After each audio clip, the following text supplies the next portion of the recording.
when you're starting out or when your cash is tight and the market is looking like having a decent run ahead as it is now, what I'd be looking at is how long is it going to take for you to save to get into the market again? Basically, getting more leverage for the money that you're putting in and hopefully getting into the market sooner and hopefully controlling more value of property so that when a cycle comes around, you're going to get that growth, you're going to get that equity in there. Welcome to Perth Property Insider, where you will learn how to grow your wealth and improve your life using Perth property.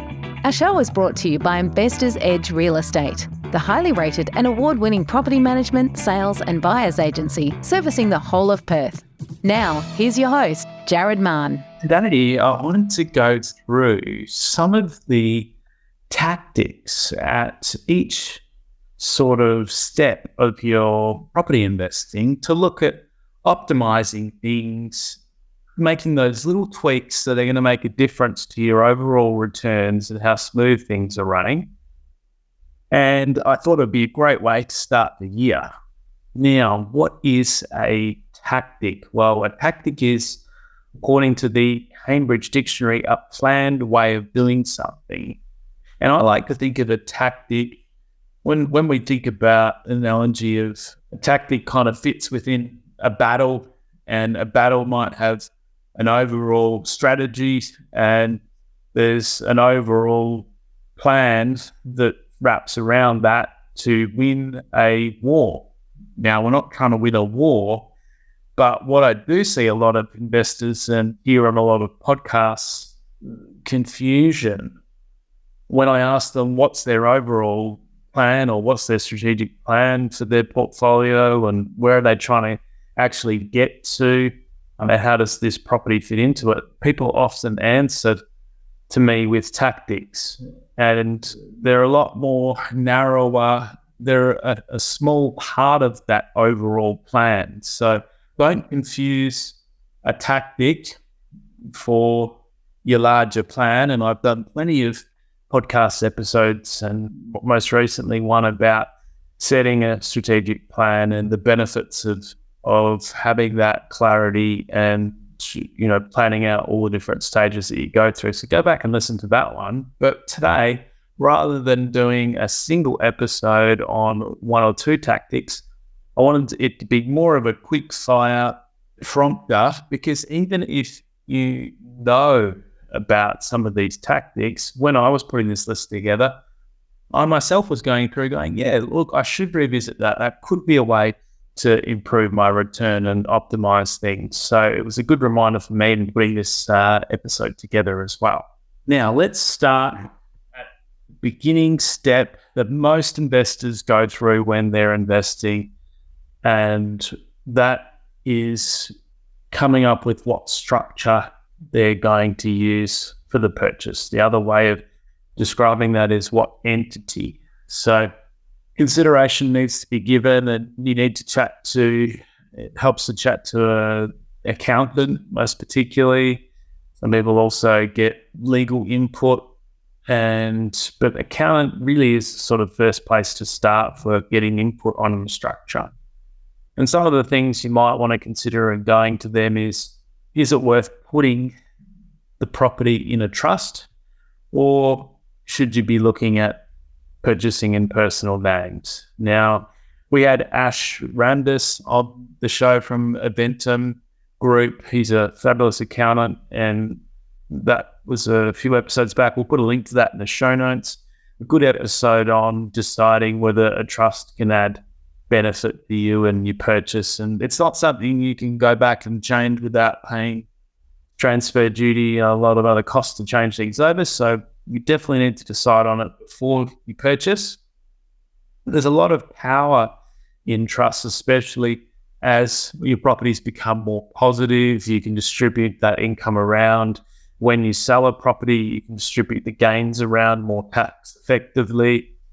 And there can be some really good ways to involve the family as they get older, and by distributing other amounts to them or having them perform, roles for the overall group of investments. So Trust can also be pretty powerful when they're producing positive income, because the trust could stand alone and get assessed for borrowing on its own right as its own entity. So that can be allow more options other than just what you can borrow for personally down the track potentially.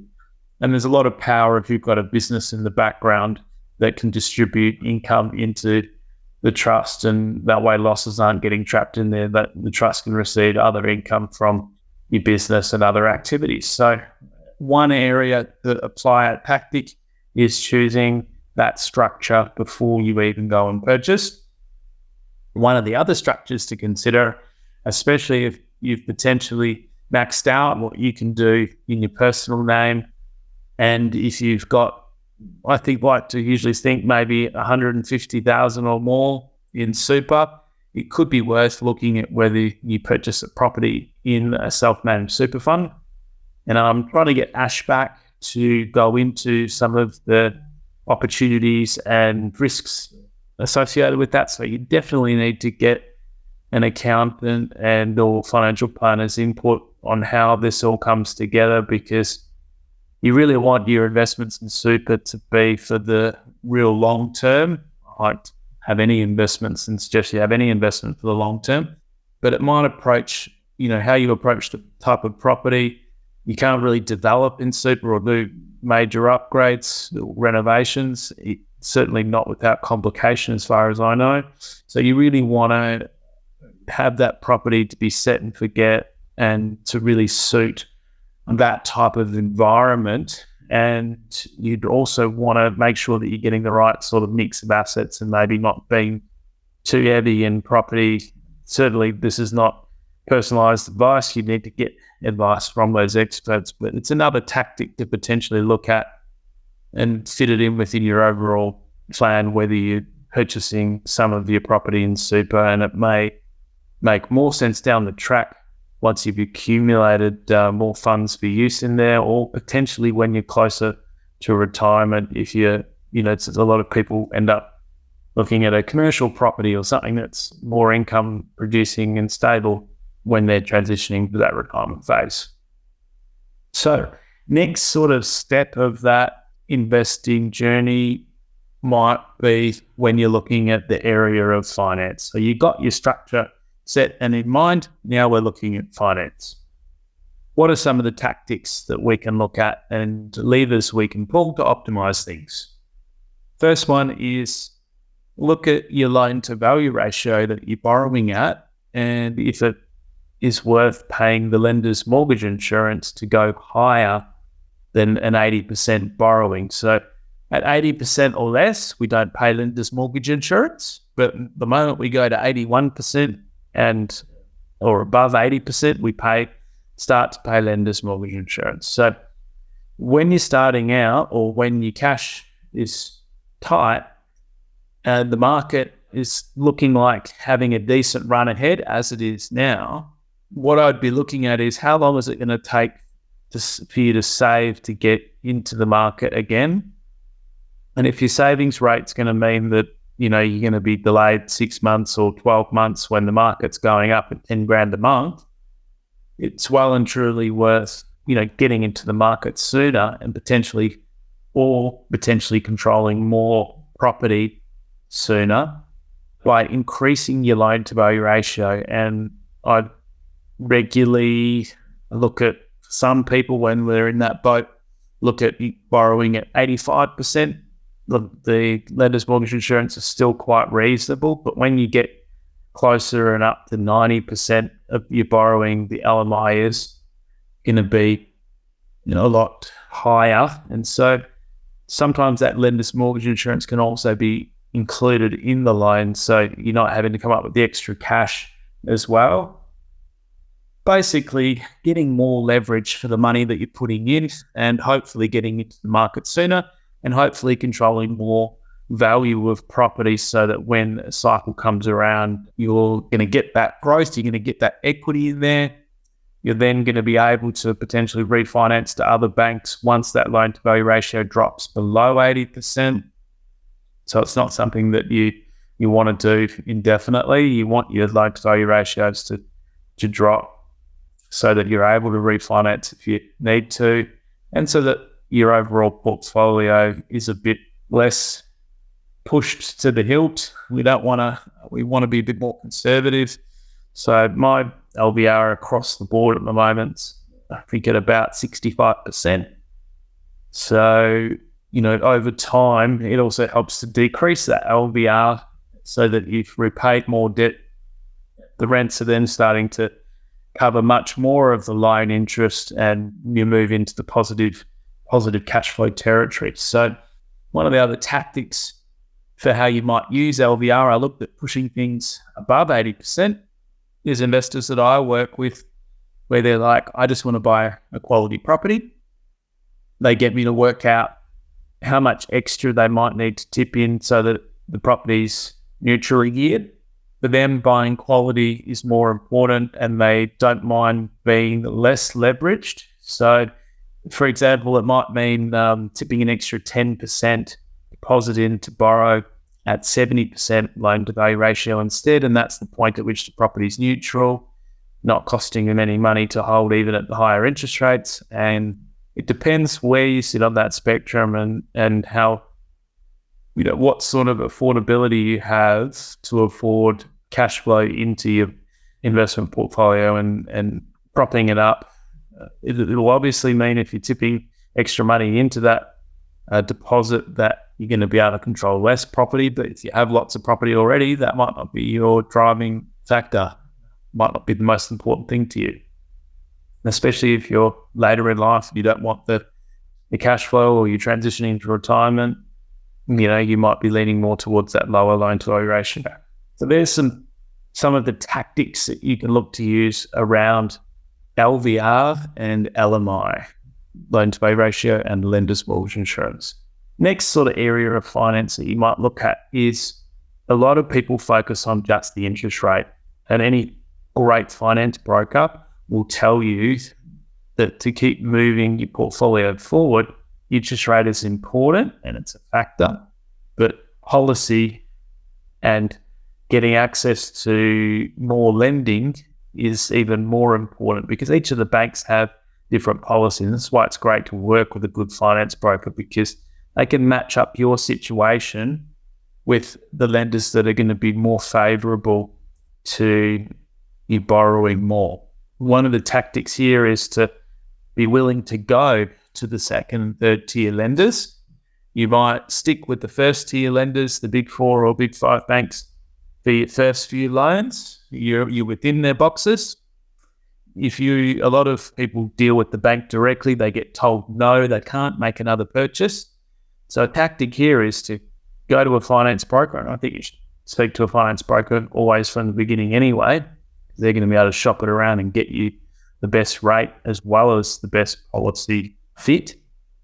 So they can, really help you cut through that complexity and work out which policies are going to be most attractive to you and lead to you being able to borrow more. And it can be a massive difference in the actual borrowing capacity that you can get from one bank to another, depending on how they treat you. And when you're a business owner or not strictly fitting in the box, these policies can be even more important, because some banks take 1 year's financials, or some of them take 2 years, an average of them. And if you've had a really strong financial year, bank that takes the 1 year financials could be willing to lend you a lot more than the one that averages the last 2 years.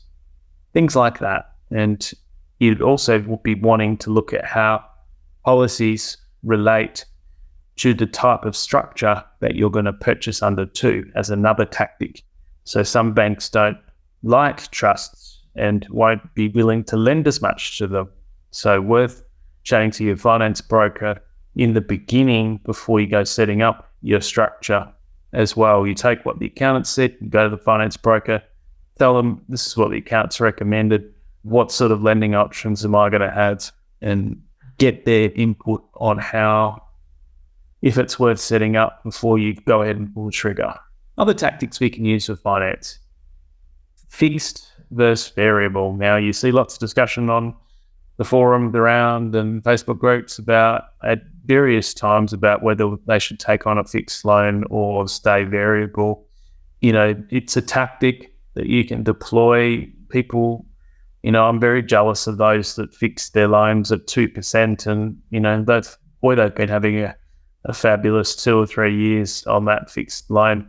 It's always hard to tell which way and when the market is going to go. I would think that we're towards the top, and most economists would say the same, that we're towards the top of the interest rate cycle. So I can't imagine fixing the rate now would be the greatest idea. Again, this is just my thoughts, not advice to you. So I'd be more sticking personally with variable at the moment. There's going to be those different opportunities where a fixed loan is going to be more important. Some of the other things to factor into this is to chat to your finance broker or bank about what this is going to mean for paying out the loan earlier if you needed to get out or sell the property. What is this going to mean for, usually when you fix the loan, they then don't count any money in offset against the mortgage, so you can't offset money. And so there's other implications other than just locking in the rate. So look at exit and the offset account. A lot of sort of tactics to look at employing for finance. And there's a lot of tactics for finance here, so stick with me. And the reason I'm going through them all is that you've probably heard people like Michael Yardney saying that property investing is a game of finance with houses thrown in, and it couldn't be more true. If some of these tactics can free you up and enable you to make that extra purchase, that's going to be all the difference. And it's why I'm spending so much time in this area.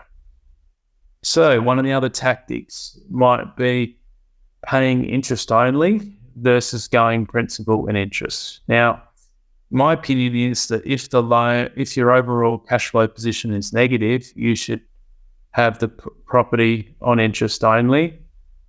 And especially if you've got a personal debt, a personal home, or any kind of personal debt, I would preferentially be paying that off first and paying the principal off of that, making extra repayments on the home and or on any personal loans before you go paying down the loans on your investment properties. So most interest-only loans only go now for a period of 5 years maximum, and then they revert over to principal and interest.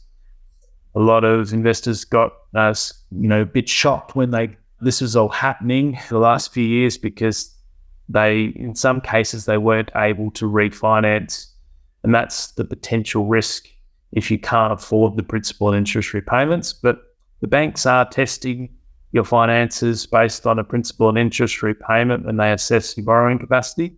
They're also factoring in a higher interest rate still. If you went and applied for a loan today, they'd factor in, I think, 3% still on top of what it is today, which seems crazy when we're at the top of the interest rate cycle.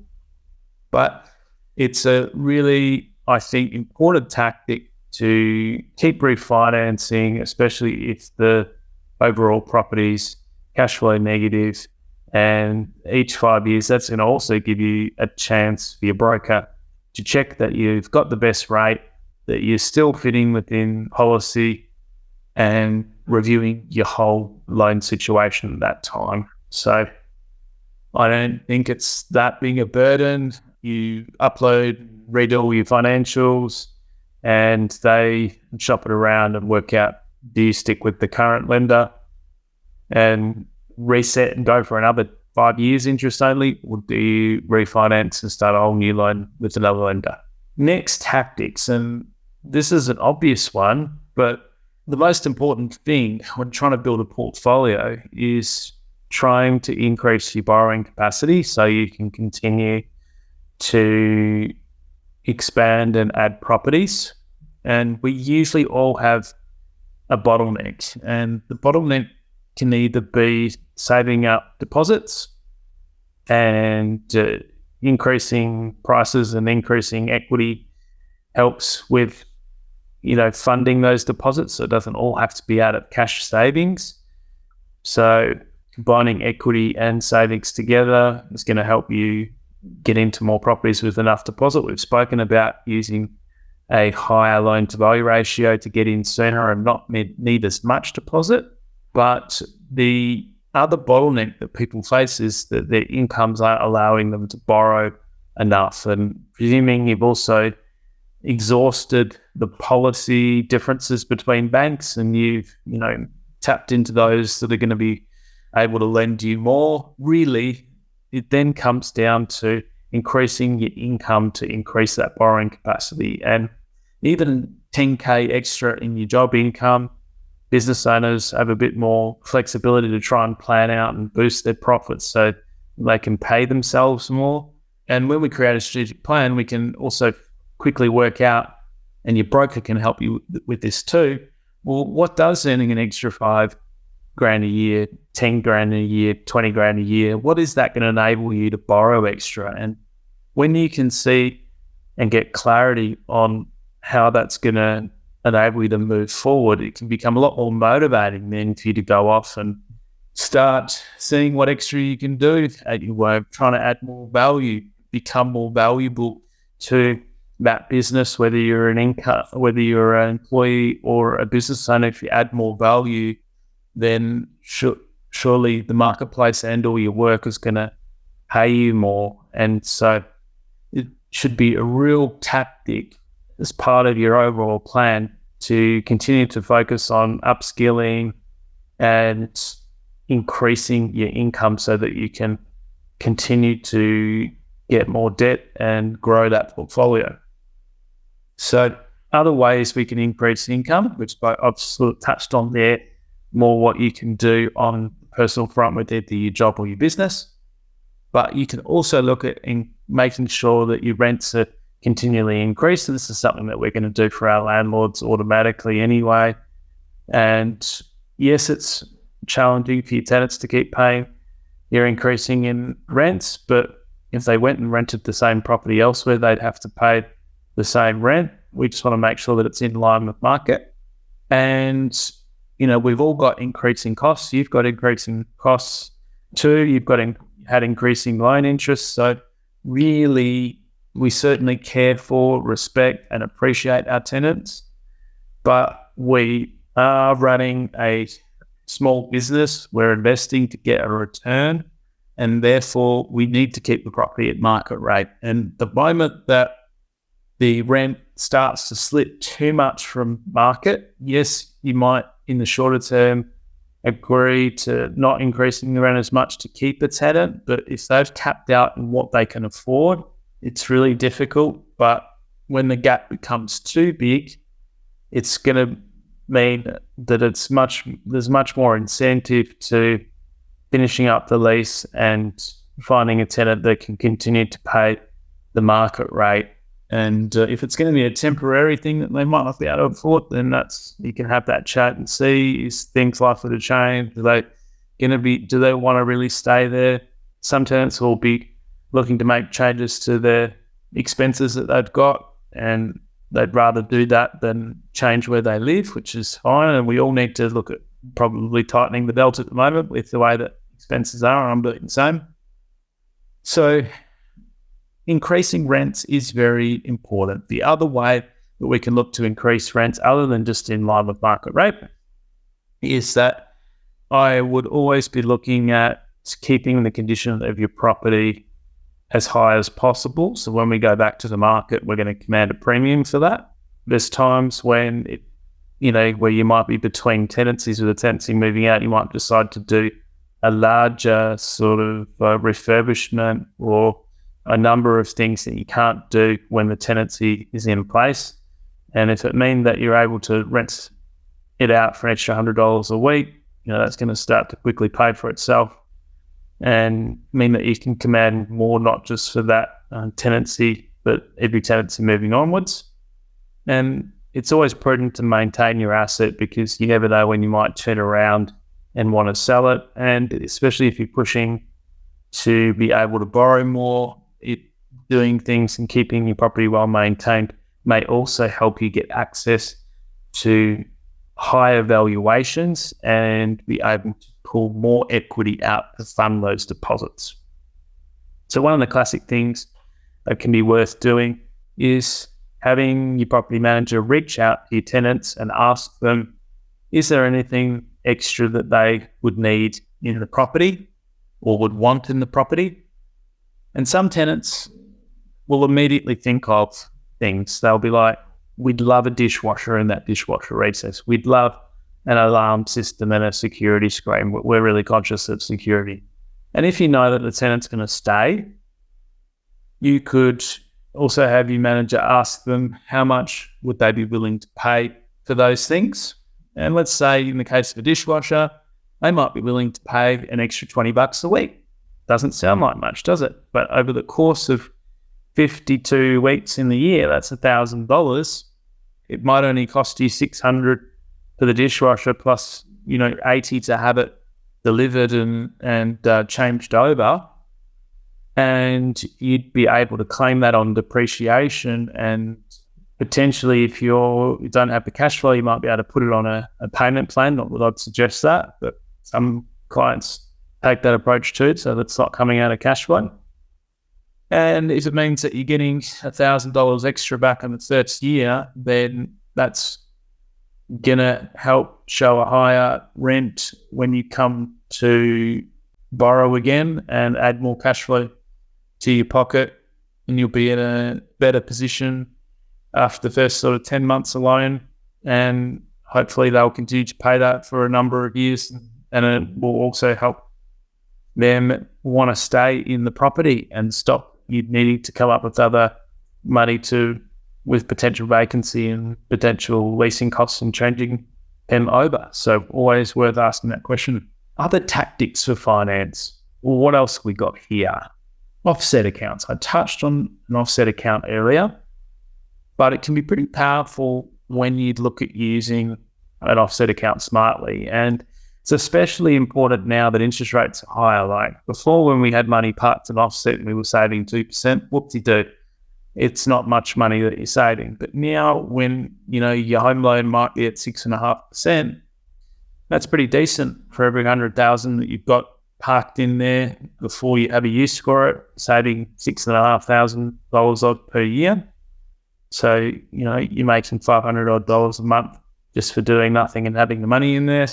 And so when I'm saving up my deposits and saving for other investments, I park money in my offset account against the home because the home interest is non-tax deductible. So again, look to set up the offset account against your home loan.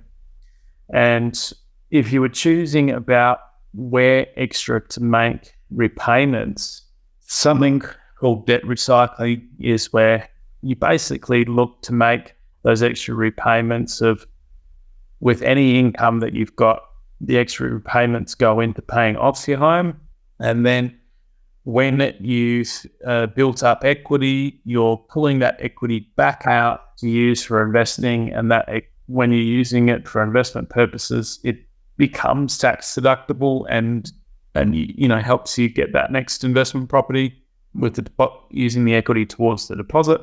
So that can be worth doing. Recycling, the debt recycling, so you pay down the home, pull out money for investment rather than just keeping the money aside and then using it for investment without the middle step of paying down the home. So another tactic to use in there that over 10, 20 years could mean that you save a lot extra on basically you're getting rid of that non-deductible debt first and being able to claim more of the investment debt fully offset against your income as a tax deduction. So next area. So we finished with the finance area. I'm glad you stuck with me. There was a fair bit to that. Hopefully it didn't hurt your head. Hopefully you picked up one or two things to revisit. Next area of your property journey that you can start to look at using some different tactics is with your research. So the one tactic that a lot of people use just to make everything else easy is to use a buyer's agent. Now, they're going to have a lot more experience in doing research. They're going to have their own methodologies for how they research and choose a suburb, area and property. Some of the tactics that I see people use with research and choosing suburb is that so those that are much more focused on cash flow, or if cash flow is a driving factor to what they're doing, they often can set a minimum yield or rental return that they're trying to get, and that can often drive their research and drive those decisions of which suburbs they're getting into. Not necessarily the approach that I would take, but it's a tactic that many people do take when they're more cash flow focused. And I prefer to buy the best quality of property and focus more on optimizing growth and still have its rental return as a part of that decision, but not the driving tactic for my research.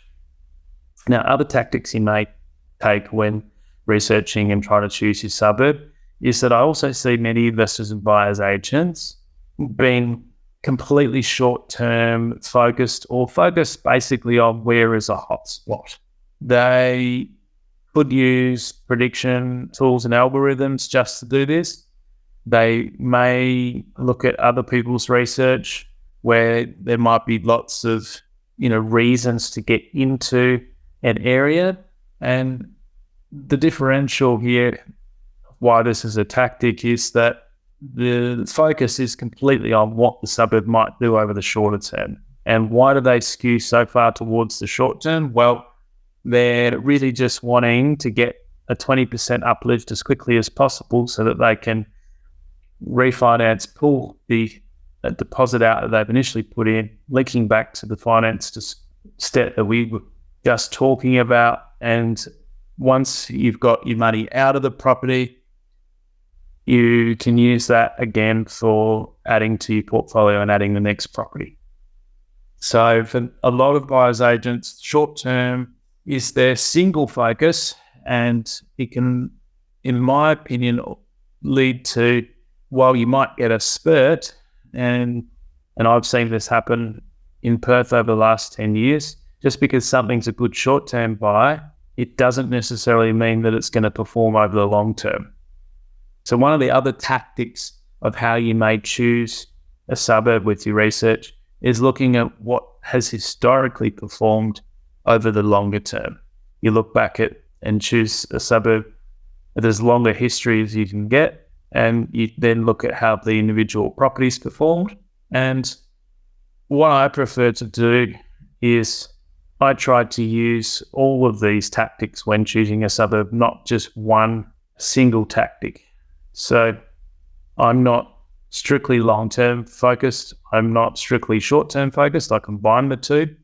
And then I also mix in with our research. Some others use the tactic of focusing on having a limited land supply, and that's their sole focus for their research. So they wouldn't obviously be buying in places like Byford and Baldivis that have got a lot of land on the outer areas. Land supply is going to be coming on for a long time. Those areas are probably examples that for some people at the moment, they're focusing on them just purely for the short term and what they can do. But longer term, because of that land supply, they don't check out to me. Some of the other tactics people use with their research is following infrastructure, and this can often lead to those shorter term hotspot decisions being made. They say, hey, it's getting a new shops, it's getting a train line, it's getting a train station, it's getting a freeway extension, and they use that as the pure reason that they're getting into there. What often comes with this new infrastructure in many cases is more land supply.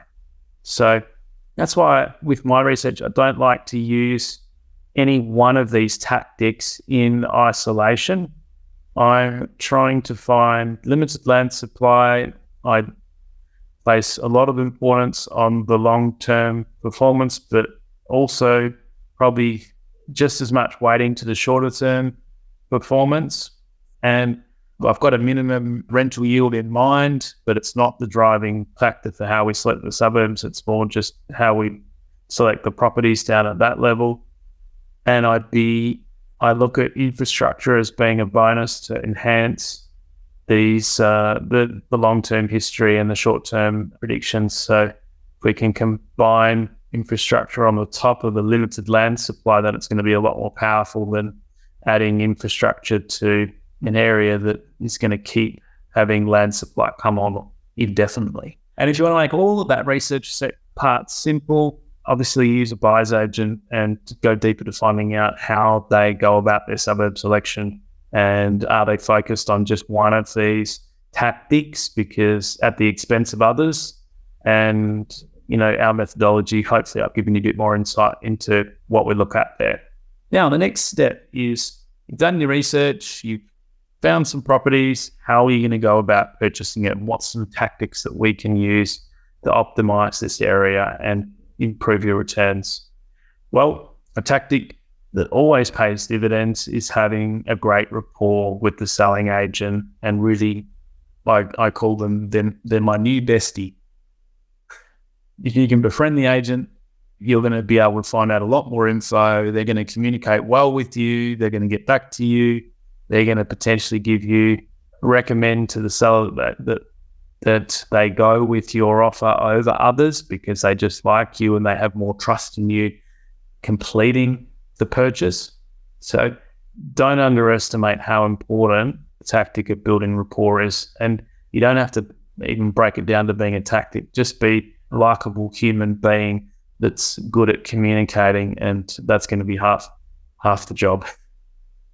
So other tactics when purchasing is potentially look at offering sight unseen off of a video, and preferably a floor plan if you can get one too. Why can this tactic help you when purchasing? It does push the comfort zone a bit to think about buying something off of a video only, but I would estimate at the moment that half the properties are being sold before the first home open. And it was not something that we did 6 months ago. We'd always insist on seeing the property. But depending on the property type and how confident we can be in the video that's sent through and the rest of the data and photos and information that we can get access to, depending on that whole confidence that we have in the entirety of the diligence, around 50% of the properties that we bought across November and December, we bought off of a video sight unseen, and we would have missed out on properties and only had half the properties to compete for if we hadn't done. And why is it also a good tactic to consider? Not everyone's comfortable with it, I understand. So some of our clients, they insist that we inspect it, and most of them usually leave it up to my better judgment as to whether we're really needing an inspection or whether we're comfortable enough to offer off the video. If you can be comfortable, there's many investors that aren't comfortable. So that is already meaning that you've got less other buyers to compete with. Many home buyers will not buy for video. They will want to see it. So again, it could be cutting out the home buyers from being in the mix. And for that very reason, it'd be definitely worth considering whether you can do it. Now, if the properties, you can clearly see that it's well maintained, that it's well presented, that's going to be very different to buying a very old property that could have a lot of hidden maintenance that isn't getting shown, isn't easily seeable. So take it case by case. Other tactics to use when purchasing, we've got the negotiation. So there's a whole podcast we could do in this area, but one of the core tactics that you can look to use is trying to come last in. And that's where we would hang back, we would wait till the other offers come in, we would try to have enough rapport with the selling agent that they're going to let us know at the very end what sort of price we're going to need to pay to secure it, or at least let us know, what sort of price we're going to need to be at to be competitive. And we can find out varying degrees from selling agents at the time, but the concept with this tactic is to come in last so that you can try to come over the top of the other buyers that have already made an offer. The other tactic related to offering off of a video is to be first in, and to, if the seller is going to be open to considering offers before the home open, you get in there first, you try and wrap it up and secure it before anyone else gets a shot at it. So first in or last in, 2 good negotiation tactics to consider. Now, finally, our final purchasing tactic is winning on terms. And this is how we're securing a lot of extra properties. Over half the properties that we bought across November and December had some sort of, we've met what the seller wants on terms. And we've sounded out and found out, what would be more appealing to them. It's never just about price. Do they want a quick settlement? Do they want a long settlement? And for what reason might they want either of those things? And are they particularly worried because the last buyer finance fell over and it's back to the market? In that case, would you be comfortable offering cash? And it's certainly not something that I'd suggest the average person does, especially if you don't have all the cash there to do it. It would mean that you lose your deposit and could be up for any difference in the selling price if they went on to sell it for less, if you weren't then able to get your finance approval if it did fall over. But there's times when I've missed out on a number of properties and I've just decided to go cash with my offer and make it not subject to finance, even though I was using finance. And in those cases, I've gone and gotten a pre-approval. I've gotten everything ready to go and found out from my finance broker that we've all got high confidence that I'm going to get the loan, prepared to accept that if I didn't, I'd lose my deposit. And in an upward market, if you haven't paid way too much, then this sales agent's going to easily be able to find an offer that's the same or better than yours. And so that part of the risk doesn't come into it. But of course, if you overpay and if your finance is shaky and doesn't come together, it's certainly not a strategy for the faint-hearted, because you can be very worried about losing deposit if it all doesn't go according to plan. So other ways that we can win on terms is offering a delayed settlement if the seller still needs to buy something and they need time to do it. And classic there would be, offering a 3-month or a 4-month delayed settlement. One of the properties that I bought, I had a 6-month delayed settlement on, but they wanted the extra time to get everything in order. So over that time, the market had gone up quite a lot. And that's the other benefit. I wasn't paying loan interest along the way. So good one to remember, especially if it helps give the client what they need, the certainty that they've got a sale, but the time to get their affairs in order and or make another purchase. And rather than just having the strict time period, you might have a 3-month settlement period with the option to rent back at X amount per week, being able to give 2 weeks notice to end that tenancy arrangement. So the rent back can be really important too, because the seller then has got their money. They don't have to be subject to sale at all in their offer, and they're in a strong position because they've got that certainty and they can find a place and move out with the 2 weeks notice when they can. Other way to win on terms, and it can be a bit scary and it's going to depend on the type of property that you're buying, is you could go completely unconditional on all terms. So you don't make it subject to building and pest. You don't include any warranties that all electrical, plumbing and gas items in working order. It's completely unconditional and has no conditions at all. And that is going to be a lot more powerful if you're up against other offers that have got conditions. And again, it's going to come down to the type of property you're purchasing, how comfortable you feel about it. And I wouldn't necessarily suggest that we do this for any of our clients. So I always try and include subject to building and pest inspection using at least REMA standard conditions so that we're covered for major defects, structural soundness, and we're covered for pest and building inspection, pest activity and damage rather.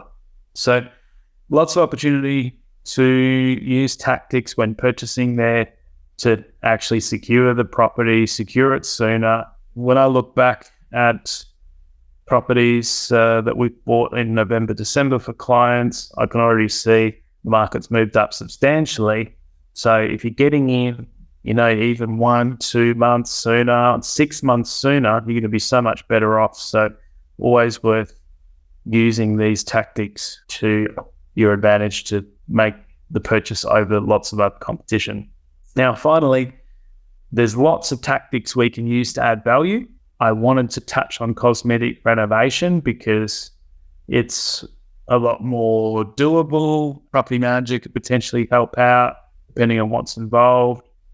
And we don't want to sort of go into any major renovations probably in this market with the availability of trades being so hard still. So some of the things we can look to do is floor coverings add a huge amount of value. So does paint and so does landscaping. They're the top three things that are going to increase the rentability and value of your property, and they make the biggest difference to its presentation. So look to have those always done and always maintained at a high level so that when you go about re-tenanting it, it's going to be a lot more possible.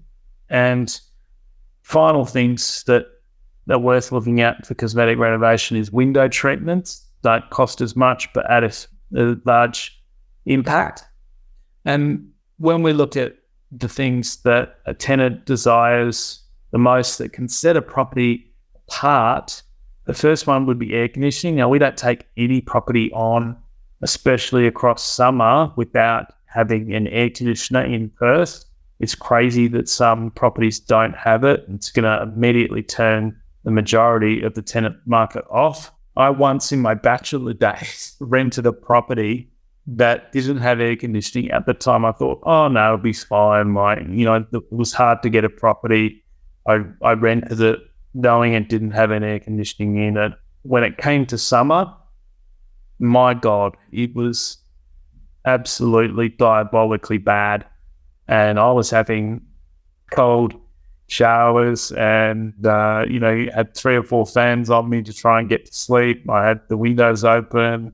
I ended up having to go stay back at my parents' place for 2-3 weeks because it was just so impossible to sleep at night. It was just horrible. So in that case, I offered as a tenant to contribute 50% towards an AC being installed, and the owner was still reluctant, and we finally got them to accept. And I don't know how many tenants have ever contributed to the things being done at that sort of level. That's another example when if you ask the tenant what do they want in the property, what do they desire, and what will they pay for it, you might be surprised. And AC will be another one that they're happy to either do a lump sum contribution or a extra rent along the way. So the other one that can really help a property stand out is a dishwasher. Back in my days of renting, we would never rent or even consider a property unless it had a dishwasher and or a dishwashing reset where we could buy our own and have it installed. So a dishwasher is definitely worth adding as a value add when you're going about your cosmetic renovations. So a few tactics there to boost your rent and boost your value, starting with floor coverings, paint and landscaping being the top 3. And they're the ones that we also look to do when we're preparing a property for sale and wanting it to be at its best presentation so that buyers can get the most emotional about it.